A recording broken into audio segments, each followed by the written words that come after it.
Happy Tuesday, everybody. Welcome into another edition of Final Whistle. If you haven't already, go check out my interview that was uploaded last night with Anthony Madel. It was a blast from the NBA. He is a production assistant there. He talks about his life in the bubble, as well as his best projects that he's completed, and more, as well as a bubble barbershop encounter with LeBron James. Can't miss it. Go check that out now. But we are down to the final four of the NFL. We are now into the championship games in the NFC and AFC. Our final four is Buffalo Bills, Kansas City Chiefs, Green Bay Packers, and the Tampa Bay Buccaneers.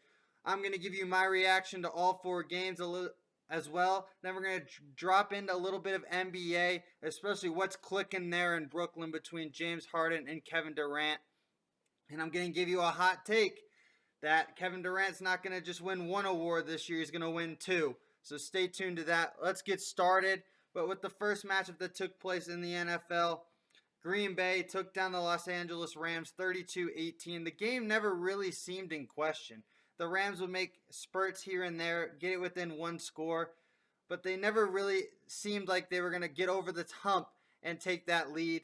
Aaron Rodgers, what can you say? 23 of 36, almost 300 yards, 2 scores.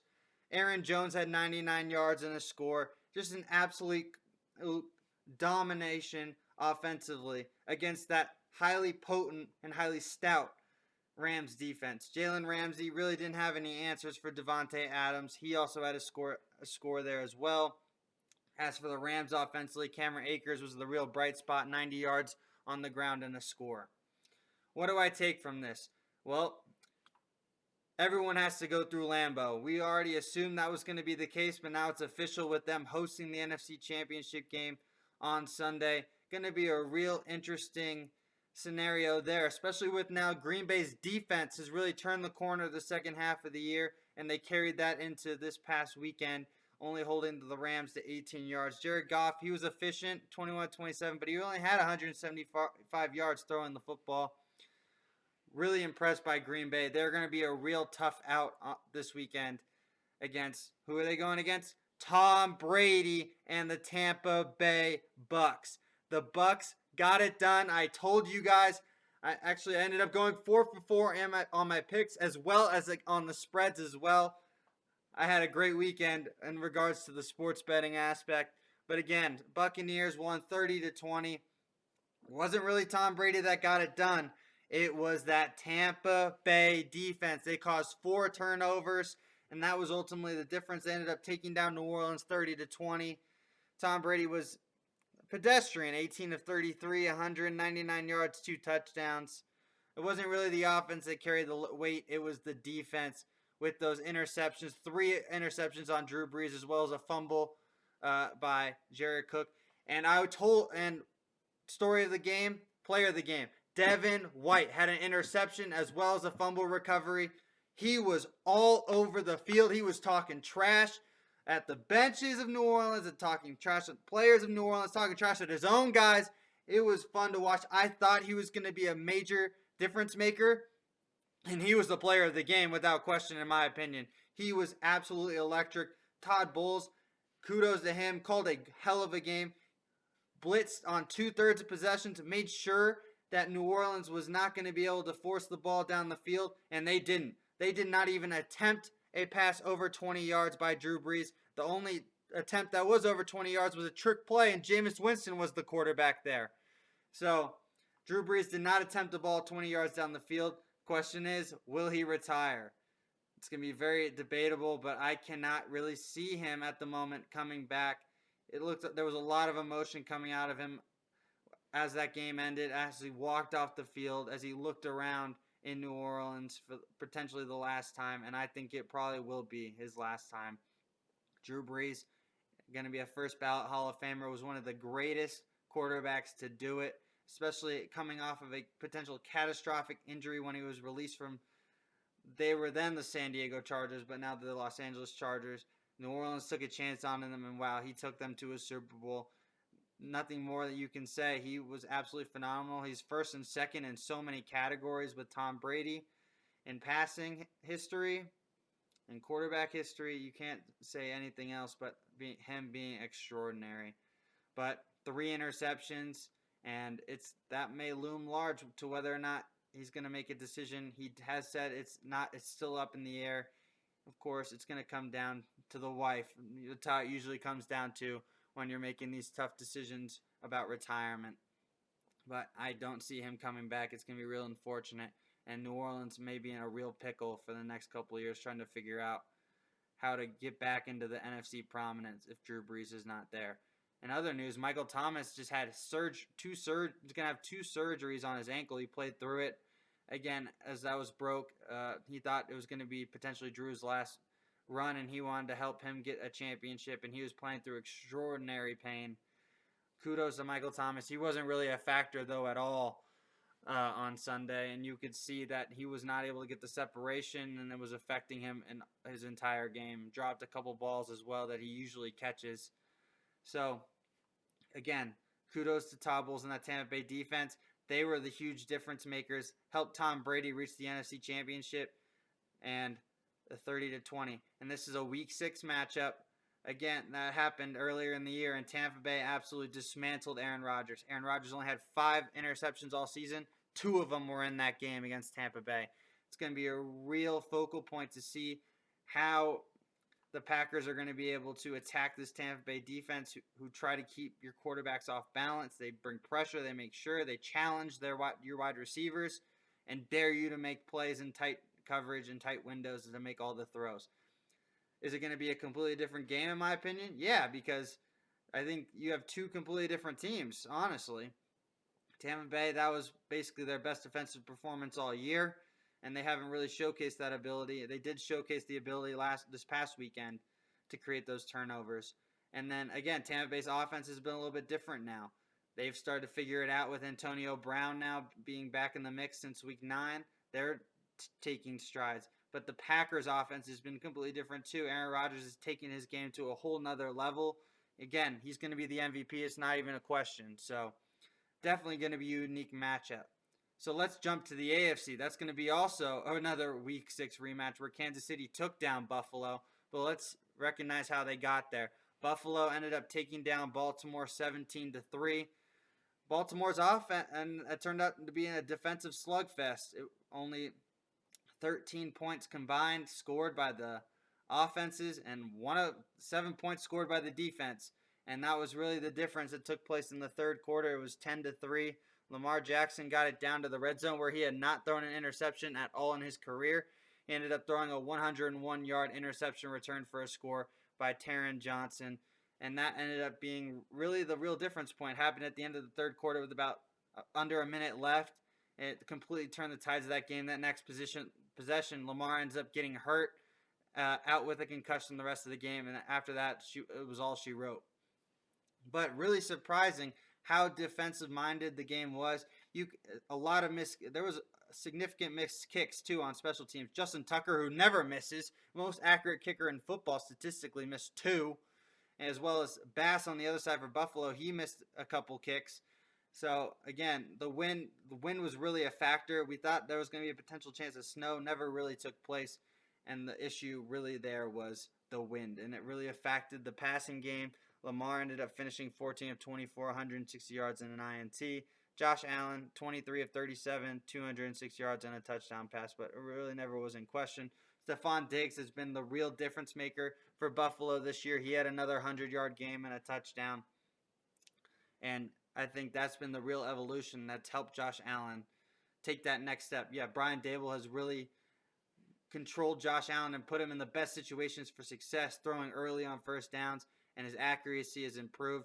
When you have a dog at wide receiver in Stephon Diggs, there is no way to really defend him. And that's really been the difference. You have a true number 1 wide receiver finally in Buffalo, and he has made sure that Josh Allen has been able to take advantage of the opportunities that have been presented to him. So let's transition to the other games which took place, which was the Kansas City Chiefs taking down Cleveland 22-17. And the real storyline of the game, there were 2 of them. Patrick Mahomes was knocked out with a concussion as well, like Lamar Jackson. This time Kansas City found a way to win. And Anything is possible, as Patrick Mahomes put on his social media, and that ended up being trending all over. Anything is possible. Chad Henne comes in relief, makes some critical plays for them, especially on the game-ending drive. On a 3rd and 14, they go back to a drop-back pass where I've and many others thought you hand the ball off, you punt the football, you take as much time off the clock. No, you drop back. Chad Henne rolls out, scrambles, almost gets the first down. It's 4th and inches.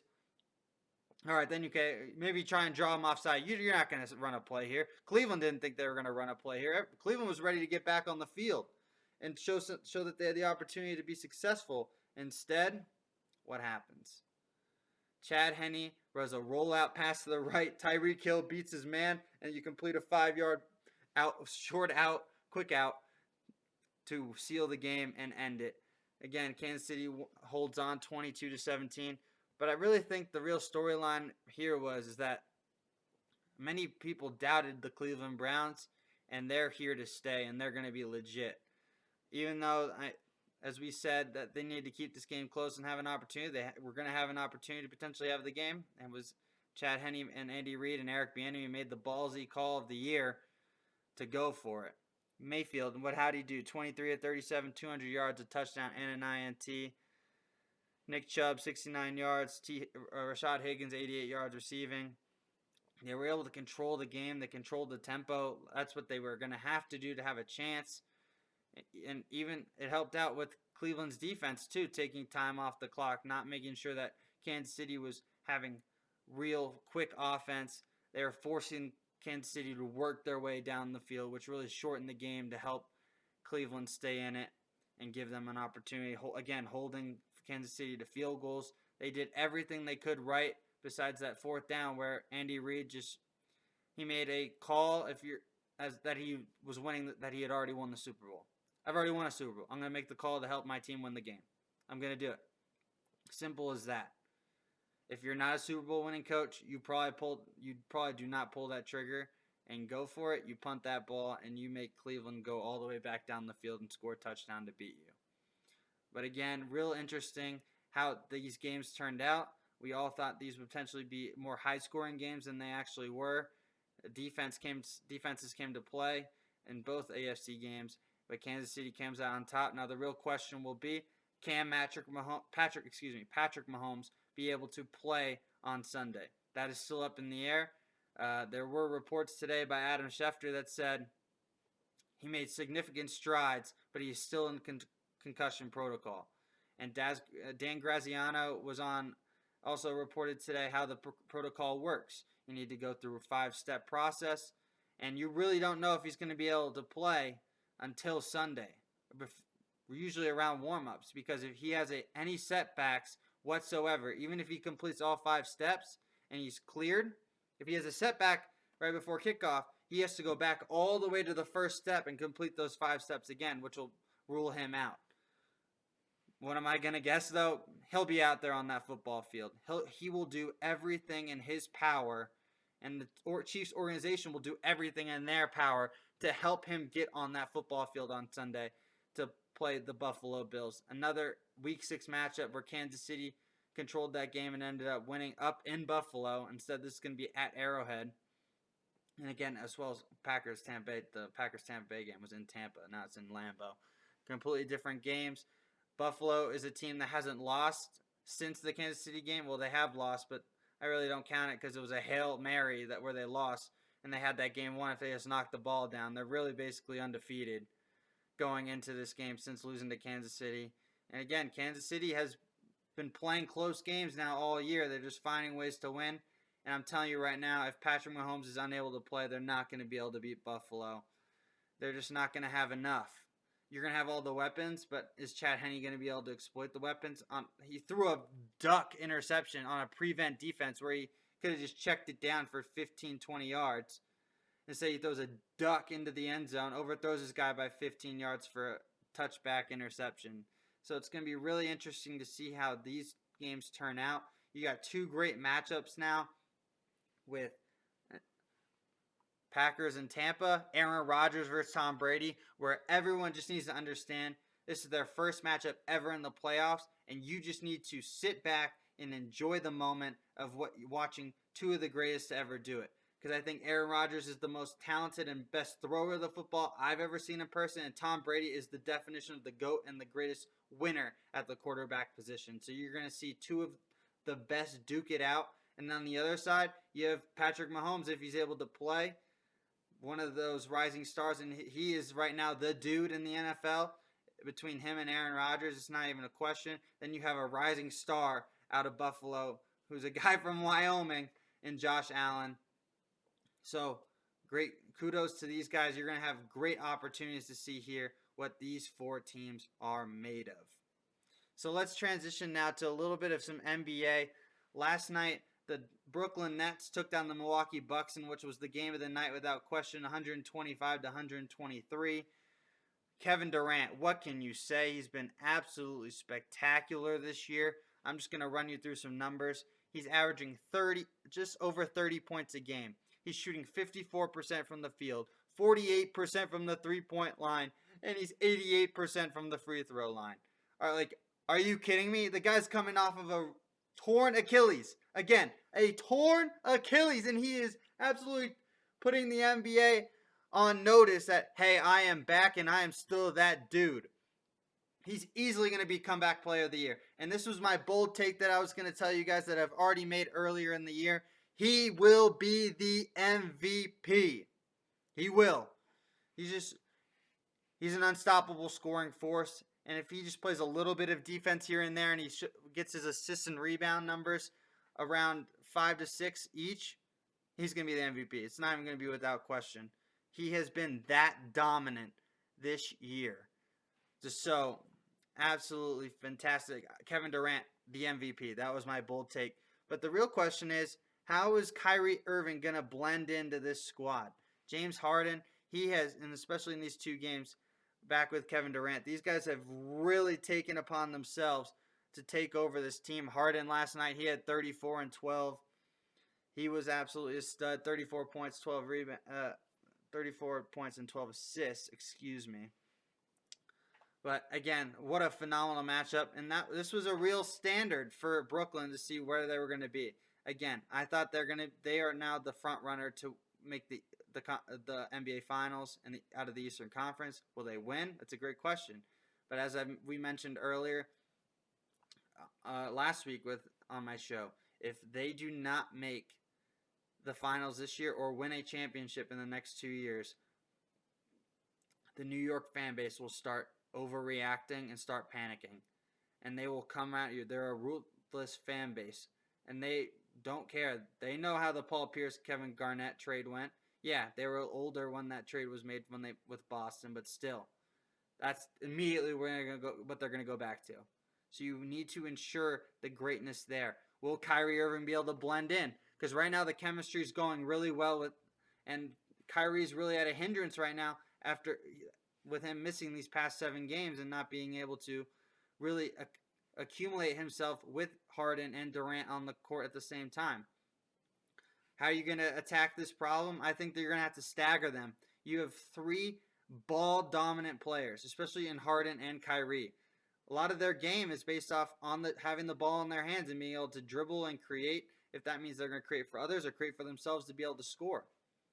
You're going to have to stagger them. That's how I think it's going to go. You're going to have probably the 3 of them to start. Then you're going to take one out early.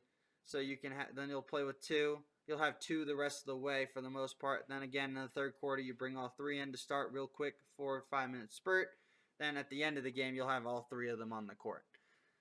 You're going to have to stagger them because you're going to need one of them probably. Either Kyrie or Harden, in my opinion, will probably be, most likely Kyrie, will be the one that comes out early. So he can be the guy for that bench unit to go out and get his. So he'll be able to so you're able to, in those first couple minutes of the games or in the halves and at end of games, you're going to be able to share the ball all around the court, play selfless, be able to get the best shot possible. But then in those critical components like during the bench opportunities, when you can have one of those guys be the ball dominant dude and go get his. So I think that's how Brooklyn's going to have to attack it. It's going to be really interesting to see how that goes. As for Milwaukee, unsure of what you're going to get there, especially Milwaukee has been the regular season team out of the Eastern Conference every year, and they can't figure it out in the postseason because usually you're able to bog down Giannis in the paint and force him to be a jump shooter. Giannis, he had 34 points. Chris Middleton, he had 25. Drew Holiday, he had 22. You had their big three showed up and showed out, and you still came up short. So that's going to be a real alarming for Milwaukee. They're going to have to lock down defensively because if you're not going to be able to outscore Brooklyn, it looks like, especially from this point perspective, that they're going to probably be now a top 2 or top 3 seed in the East, and they're easily my pick to come out of the Eastern Conference now after this trade. I was all in them on the Miami Heat. I thought the Miami Heat had the logistics and the formula to do it, that physical brand of basketball, and then having snipers all around Jimmy Butler. But I think it's just gotten unfair now to the point in Brooklyn with Harden, Durant, and then when you bring Kyrie Irving in, I think it's going to be really difficult to see how they're going to be able to gel and flow. In other news, the Warriors came back from the Lakers 14 down last night in the fourth quarter to come out victorious 115-113 on the road. From the Warriors' perspective, I think they're a team that's going to be a middle to the bottom of the pack and make the playoffs. Will they make a run? Who knows? It'll be interesting to see. But Steph Curry, he's going to have to carry the brunt of the load. And I think if this team had Klay Thompson, they're right in the mix to be representatives from the West. Curry had 26 last night, so you know he's going to get his any given night when he wants to. So it's just going to be whether or not to see how that is accustomed to. Big injury news, CJ McCollum, he's going to be out for weeks for Portland as he ends up having I think from what I've heard, it's a fractured foot. So he's going to be out for a while, being injured last night by San Antonio. The Spurs ended up dominating that game 125-104. So let's jump to college basketball now. And some big news that happened this past week, as well as there's a huge matchup tonight. For me personally, I got a little bit of bias, of course, being a Seton Hall guy. Seton Hall plays Villanova. The spread right there is almost 9. So I love to see whether or not my Pirates are going to be able to keep it close against Villanova. I really think they do. Sandro Mamukelashvili is going to have a monster game, probably 25 points and 8 boards at least, and probably 5 dimes. He's going to have to be an all-around force, but the real issue is going to be who's going to be that second guy. Is it going to be Jared Rhoden, Miles Cale, Aiken for the transfer? Bryce Aiken will not be able to play tonight, so that's a huge loss. So who's going to be that second scorer for the Hall? It's going to be the real question. Even though Villanova's coming off of their COVID outbreak and they haven't played in weeks, Jay Wright will have those boys ready to rock and roll. Nova's one of the best prepared teams in the country when they're ready to go. So going to be a real test there, Stern test up there out there in Philadelphia. So we're going to see how that goes. Baylor took down Kansas last night, won by 8. That Baylor defense is absolutely legit with their zone. A team that's really just told themselves we're going to be a zone defensive team and really just fly around to the ball, make teams that shoot perimeter jump shots, and then you rebound and then you break. So Scott Drew's doing a masterful job with the Baylor Bears, taking them to number 2 in the country, and we're hoping that Baylor-Gonzaga game gets rescheduled. It's getting more unlikely and unlikely as the season gets further in, but who knows? And those two are clearly the 2 front runners in the country at the moment. So lastly, what else is on tap in college basketball? You have Purdue traveling to Ohio State. Real intriguing matchup there. Purdue is coming off of a great win as well as Ohio State's coming off of a big win themselves.